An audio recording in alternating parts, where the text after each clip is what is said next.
Доброго дня, шановні телеглядачі. В ефірі програма «Бугунь». В студії з вами ведуча Лариса Волошина. Дякую, що дивитесь телеканал АТР.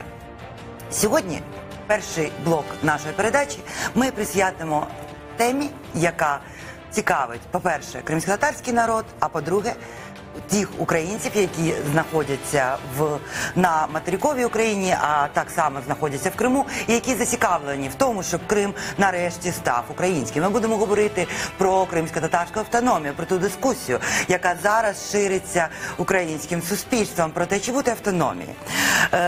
Якщо я хочу нагадати, що 11 травня Конституційна комісія України зібрала нарешті робочу групу, яка має внести доповнення, зміни, подати свої пропозиції про зміни до 10 статті Конституції в частині Автономна Республіка Крим. Президент України Петро Порошенко і в 14-му, і в 15-му, здається, і в 16-му році постійно наголошував про те, що створення кримсько-татарської автономії – це його головне завдання, головне зобов'язання перед кримсько-татарським народом. 14 травня президент Петро Порошенко знову підтвердив свої наміри на прес-конференції тут в Києві. Він сказав, що він готовий подати зміни до Конституції і зацікавлений в тому, щоб цей процес був пришвидшений. Ми тут, ті, хто відстоює ідею кримсько-татарської автономії, розуміли, що як тільки ця ідея, створення, реалізація цієї ідеї буде наближатися до свого якогось фінальної точки, з'являться люди, які будуть говорити проти. Але ми розуміли, що в першу чергу супротивниками ідеї створення автономії будуть традиційно комуністи, проросійські сили. Але от нещодавно з'явився текст Сергія Макренюка, кримського активіста, українця, який написав, яким бути Криму після повернення до України. Область у складі України. Ніякої кримсько-татарської автономії. Цей текст викликав дуже жваву дискусію в соціальних мережах. Рифат Чубаров написав з цього приводу, що це перша спроба, перша така пропозиція проти, яка лунає від українця за весь час реалізації ідеї кримсько-татарської автономії після насильницької окупації Криму. Сьогодні ми запросили Богдана Яременка, українського дипломата, засновника фонду Майдану закордонних справ, поговорити на цю тему. Так, чи автономія, чи ніякої автономії, чи область у складі України. Доброго дня, пане Богдане. Добрий день, пані Лариса. Я, знаєте, про що? От починається ця стаття, вона починається з вашого благодійного фонду. Пан Сергій, ми, до речі, запрошували його до себе в ефір, він не відмовив нам, він сказав, що він зайнятий, я його запрошую ще раз обговорити цю тему. Так от, пан Сергій пише про те, що що в адміністрації президента обговорювався політичний устрій Криму майбутній, і він ссилається на презентацію вашої Конституції Кримсько-татарської автономної республіки Крим, яку презентував Майдан закордонних справ. І тут він пише, що насправді, що кримсько-татарське населення становить приблизно 12%. І тому він вважає, що має бути не автономія, а область, пише так, я цитую, «Український Крим – це область сучасної держави, де поважають права корінних народів». Так от, Макренюка нема, є ви, от будемо з вас питати. Скажіть, будь ласка, що це за історія про презентацію Конституції Кримсько-татарської республіки, яку проводив Майдан закордонних справ? Що там пише? Обов'язково поговоримо, але з вашого дозволу, пані Лариса, кілька слів. Я не матиму можливості завтра поспілкуватися з глядачами АТР, а завтра дуже важлива дата для кримсько-татарського народу, для українців. І День депортації кримсько-татарського народу справді дуже важливий для українців. Тому що я, як українець, представник нації, мову якої забороняли, яким не давали розвиватися нормально, яких знищували голодомором, воїнами. Я прекрасно розумію і подумки жахаюся кожен раз, коли уявляю собі стан людей, от наших братів і сестер, які в 44-му році насильно виганяли як тварину, як худобу зі своїх домівок і у безвість, а дуже багатьох до смерті везли у тих теплушках невідомо куди. Ми солідарні, ми співчуваємо кримськотатарському народу. і от розуміння спільності наших доль, я думаю, що це буде те, що зрештою переважить. От, і українці зрозуміють, що сьогодні, як ми дуже любимо себе називати титульна нація, от це не лише права, це і обов'язки. І ми маємо великий обов'язок перед кримсько-татарським народом не допустити в майбутнього повторення з ними того, що сталося в 44-му році, і що ми, на жаль, не змогли ні для себе, ні для них перешкодити у 2014 році. Окупацію Криму, що призводить до таких сьогоднішніх достатньо складних обставин, дуже сумних і жорстоких, в яких живуть кримські татари, і не лише в Криму. Пане Богдане, от ви зараз говорите про відповідальність. Про відповідальність держави, народу. І це дуже важливо, тому що насправді це те, про що ми маємо говорити. Тому що, дивіться, ідея створення автономії – це ідея реалізації політичних прав корінного народу. Це ж насправді подолання цих наслідків цієї депортації, цього винищення. Тому що, і от пан Макренюк, чому мене це зацікавило? Ні, насправді це подолання наслідків окупації Криму Російською імперією. Перш за все, коли кримсько-татарський народ, кримські татари втратили свою державність, яку вони мали в рамках Османської імперії і раніше. Тому все значно складніше, ніж просто 1944 рік. Тобто народ давно позбавлений можливості розвиватися нормально на своїй батьківщині, на своїй рідній землі. Але я поки говорив про відповідальність моральну, про справедливість історичну. Але і тут зрозуміло, що українці, як і будь-які інші люди, можуть по-різному ставитись до історії, до своєї відповідальності, в залежності від того, наскільки вони моральні, наскільки вони глибоко розуміють і усвідомлюють біди інших. Але є ще правовий аспект цього питання. І правовий аспект дуже простий. Україна є членом ООН. В рамках ООН існує Конвенція про корінні народи. Вона довше називається, але тим не менше вона стосується корінних народів, яка описує зобов'язання національних держав щодо корінних недержавних народів.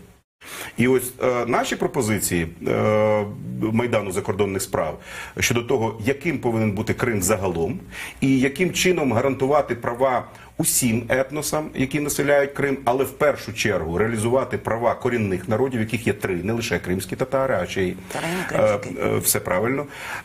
Ось ми базуємось у своїх підходах, виходячи саме із історичної справедливості, з моральності, але й з юридичних зобов'язань України. Слухайте, я вам дуже дякую, бо ви фактично просто розповіли все, про що я захотіла запитати. Тобто, я назвав, я не розповів, я назвав деякі речі. Так от дивіться, коли оця стаття пана Макренюка, що мене зацікавило?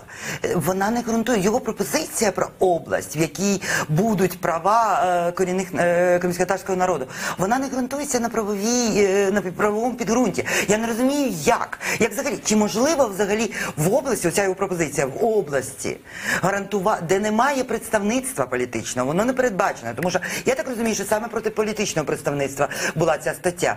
І без політичного представництва, без цієї квоти представлення у влади, чи взагалі можливо говорити про права корінного народу? Наскільки я зрозумів, трошечки більша позиція пана Макренюка, вона полягає в тому, що ще треба в рамках області надати можливість використовувати рідну мову.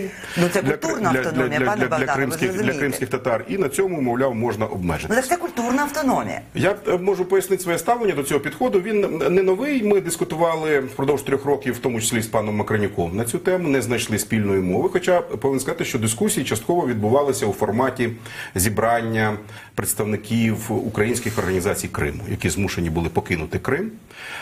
І ось треба сказати, що зі своїм підходом не вписався у ці збори, які проходили у складі 10-15 чоловік, лише пан Макренюк. Це мені дозволяє зробити певні, при тому, що є різні складнощі в цьому діалозі, є різні підходи, є якісь образи за той період, поки ми разом жили в Криму в складі України, так, між українцями, кримськими татарами. Але переважаюча думка з того, що я бачив кримчан, українців-кримчан, полягає в тому, що так, такі кримські татари повинні мати свою автономію, якщо і Крим має бути автономний, але про це ми поговоримо згодом. Що перш за все, чому не працює позиція пана Сергія? Математика і статистика – це не підхід при вирішенні національного питання. Те, що 12%, 17% – це зовсім не те, що береться до уваги. Береться до уваги, відповідно до права, статус народу. Це не державний корінний народ.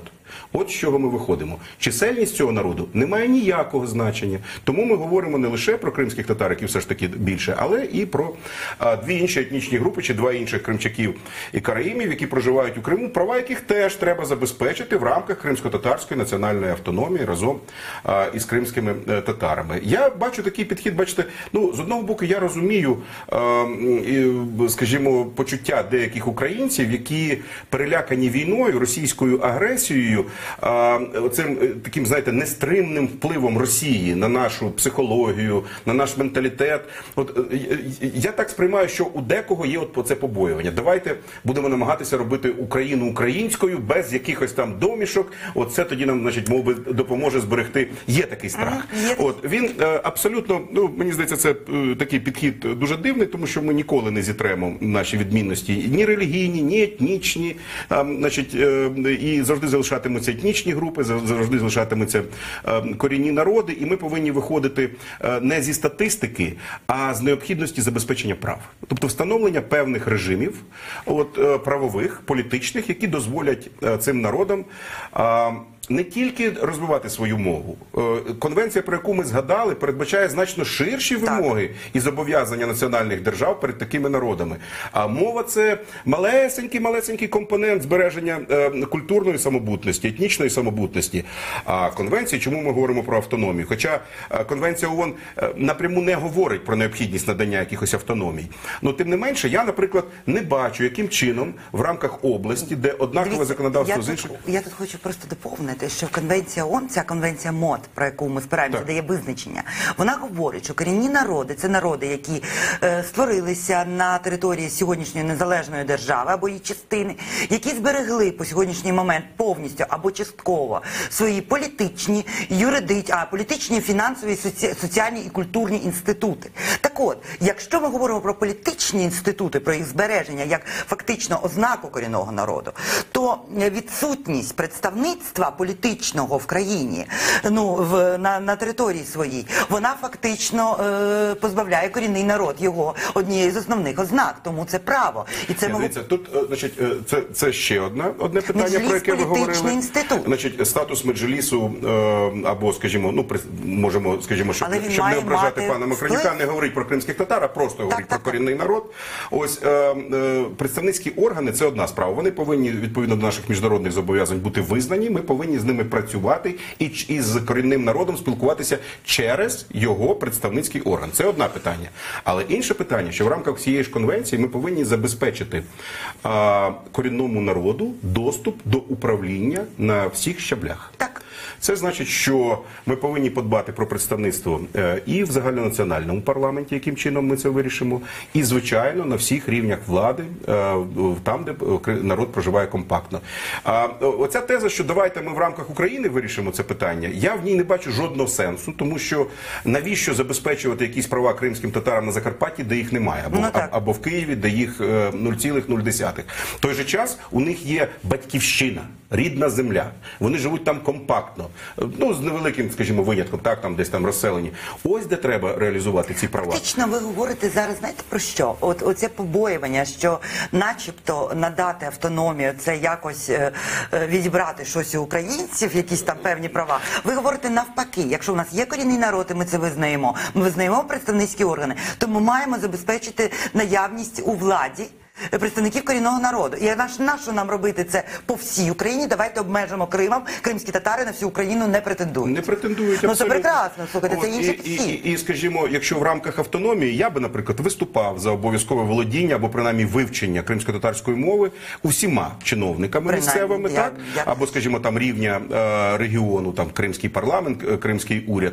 То, наприклад, навіщо такі вимоги поширювати на Верховну Раду України, на Кабінет міністрів? В цьому немає ніякого сенсу. В той же час ми повинні подбати, як інтереси цього народу будуть презентовані, представлені і в вищому законодавчому органі, і в уряді, і в інших. От тому, звичайно, тобто треба захищати кримських татар там і надавати їм права, де вони є, а де їх немає, я не бачу в цьому сенсу робити. Плюс, я ще інше з питання, оцей страх, що ми Україну розриваємо, ми зшиваємо. Коли ми забезпечуємо кримським татарам доступ до органів влади, коли вони відчувають себе захищеними, коли вони відчувають право не лише десь там між собою на кухні поговорити своєю рідною мовою, а коли у них буде гарантоване право звернутися, наприклад, до органів місцевої влади в Криму рідною мовою. Інше з питання, скажімо, там може бути різна практика, чи отримують вони кримсько-татарською мовою, чи українською відповідь, але звернутися, вживати її не лише в побуті, повинні мати. Ось, розумієте, і ми, якщо народ відчуватиме захищеними, у нього не буде ніякої потреби кудись іти, от кудись віддаляться, кудись відриватися, голосувати. Тобто українці неправильно деякі розуміють, що давайте ми от загрозу сепаратизму якогось там уявного кримсько-татарського вирішимо шляхом позбавлення їх прав. Ні.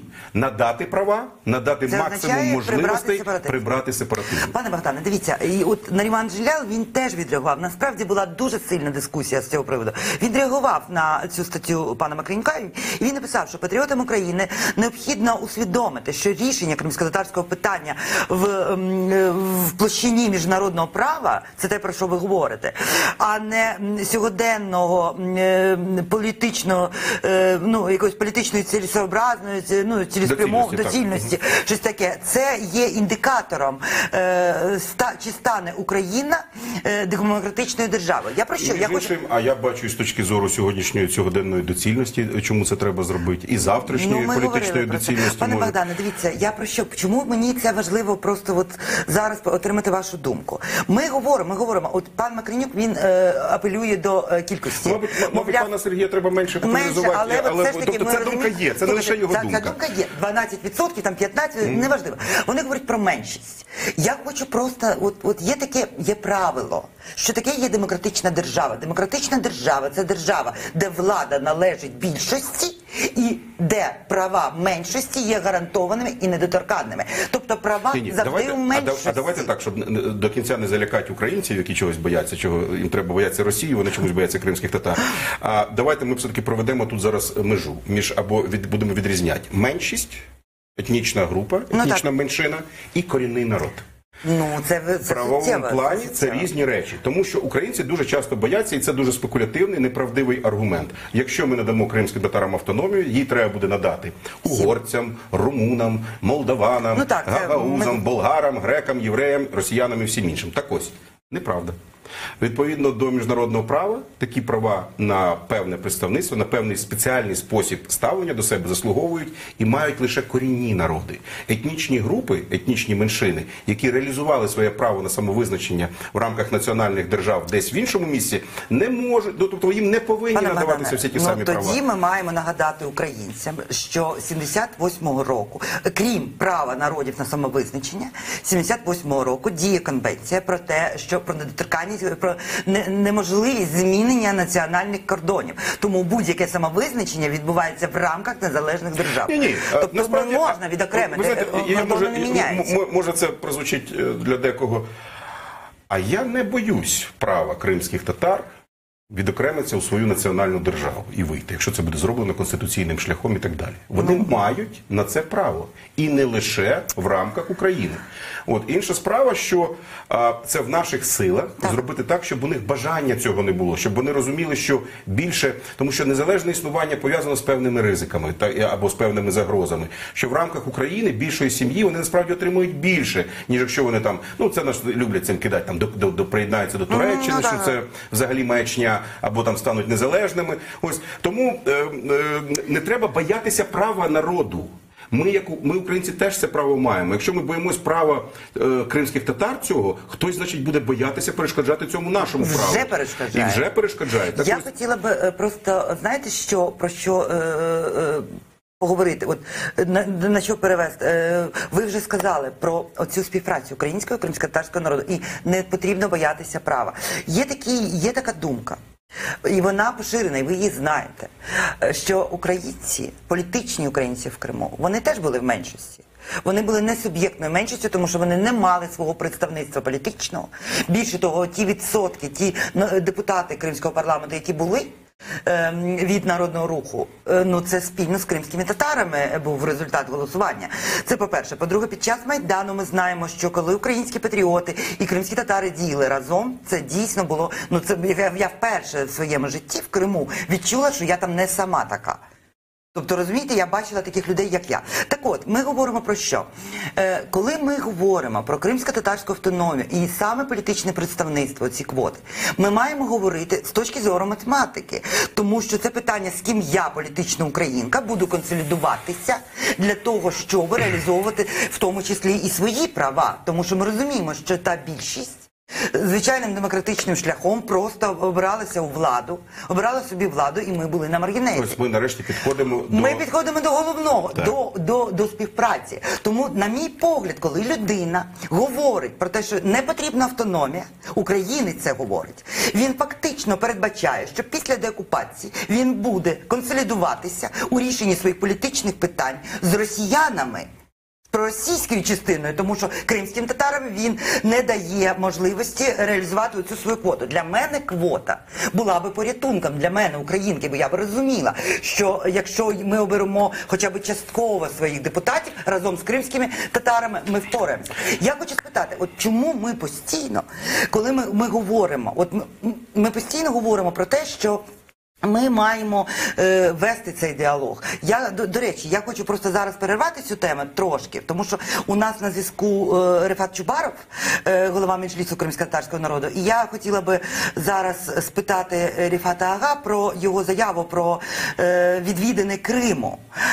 Доброго дня, пане Рефате. Я вас вітаю, але не дуже добре вас чую, але сподіваюся, що я почую запитання. Я хотіла би, щоб ви пояснили, чи от як вашу заяву про те, що ви плануєте поїхати в Крим на суд до Ахтема Чийгоза, якщо отримаєте офіційне запрошення у якості свідка. Скажіть, будь ласка, чи є така, чи взагалі росіяни нададуть вам це запрошення? Дивіться, в чинному законодавстві російській... У нас переривається зв'язок. У нас перервався зв'язок, я сподіваюся, що ми додзвонимося до Рефата. Тобто, я про що? Що дивіться, оце математика. Ми коли говоримо, ми доводимо правові речі, або з точки зору моралі ми це говоримо до українців. Чому ми не говоримо з точки зору математики? Що люди, з ким ви будете консолідуватися, подумайте. Я, коли почав фразу, хотів сказати, що от тепер ми підходимо до проекту нашої Майдану закордонних справ Конституції Кримськотатарської національної автономії. Ми довго дуже думали над цим і говорили з українськими організаціями, говорили, звичайно, з Меджлісом. Ми прийшли до думки, що квотний принцип, який буде пропорційно відображати, скажімо, там склад населення в рамках Криму, не спрацює для того, щоб забезпечити права кримських татар. Тому ми вирішили відмовитись від математики взагалі. І запропонували модель, коли в органах влади Кримськотатарської національної автономії або Кримськотатарської автономії, це, скажімо, назва, це вже менш важливо, корінні народи матимуть не квоту, а половину. Ух ти. Так. Значить, ми вважаємо... Тобто половина влади, представництва влади? Так, половина, ну, скажімо, там, умовно, зараз, скажімо, це було 100 місць у парламенті, отже, із них 48 кримські татари, одне караїми, одне кримчаки, і 50 усе населення Криму. Де, звичайно, якщо усе населення, там, скажімо, ті ж самі українці, росіяни, вирішать віддати свій голос за кримського татарина, він так само зможе бути обраний. Я правильно розумію, це фактично оце поділення Верховної Ради зараз, це так копіює десь на пропорційний і мажоритарний. А тут є представництво корінних народів і пропорційна система, люди голосують за представників. Так. Приблизно, дуже умовно, тому що зовсім це не партійні списки, скажімо, список... Але у нас таке є, у нас таке є в Верховній Раді. Так. І це мені здається... Ой, пробачте, у нас є Чубаров. Я просто дуже... Рефат Ага, ви нас чуєте? Чую, да. Так, я хотіла, оце питання про ви анонсували, що ви маєте намір поїхати до Криму, якщо отримаєте на суд до Ахтема Чийгоза, якщо отримаєте запрошення. Чи взагалі у вас є сподівання, що ви отримаєте таке запрошення від окупаційної влади Криму?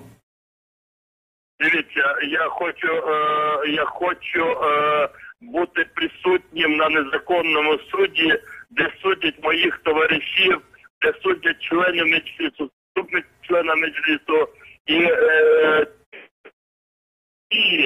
Росії вбачає такому. У нас дуже погано сьогодні. Я просто хочу пояснити нашим телеглядачам, що зараз в Києві відбуваються урочистості з приводу річниці депортації кримськотатарського народу 44-го року. Тому Ріфат Чубаров знаходиться в центрі подій, тому він виходить на зв'язок буквально з урочистих заходів. Тож, давайте все ж таки, слухайте, це важлива річ. 50% корінним народом. Так, тобто ми відійшли від математики і запропонували систему балансів і противаг. Отже, ніхто не має більшості, домовляйтесь. І в цьому буде, тобто наша позиція така, тобто кримські татари і інші корінні народи повинні мати гарантовано блокуючий пакет для того, щоб не допустити жодне рішення, яке буде ущемляти їхні права у будь-якій сфері. Але таке ж саме право буде і в іншої частини. Тобто, якщо раптом кримські татари захочуть собі, маючи 12% населення, занадто багато з точки зору іншого населення, відповідно, у них не буде можливості прийняти ці закони, вони не матимуть голосів. Або вони зможуть розширювати свої права настільки, наскільки вони переконають інших, що їхні права не ущемлені. Ви зараз говорите про внутрішньокримський діалог. Так, це взагалі нормальний політичний діалог. Так і має бути коли взагалі. Різні сторони, так, у державі, і таким чином ми повинні зшивати країну. Створюючи певні баланси, противаги. Ми пропонуємо далі. Ми пропонуємо, скажімо, на практику на рівні кримського уряду. Скажімо, якщо один з представників корінних народів обіймає посаду керівника, то перший заступник повинен бути представник іншої половини парламенту. У нас знову зв'язок з Ріфатом Чубаровим, і я сподіваюся, що зараз нам вдасться все ж таки говорити.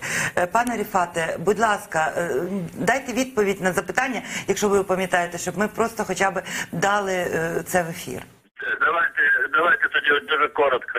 Понеділок Микола Полозов офіційно оголосить мою згоду бути запрошеним у якості свідка. Якщо суд вирішить, що дасть позитивну відповідь, а я дуже цього хотів, то Міністерство юстиції Російської Федерації, країни-агресора, має надіслати відповідну заявку в Міністерство юстиції України. І тоді ми обговоримо питання гарантій відповідно статті 459 УПК Росії. І я дуже сподіваюся бути на хай і незаконному суді, але присутності своїх товаришів і розказати так, як це відбувалося 26 лютого. Дякую, пане Ріфате. Ще питання. Поклонська вже пояснила, що вона готова поїхати до Криму і зустрічати вас і ваших спільників. Чи усвідомлюєте ви той ризик, на який ви себе наражаєте?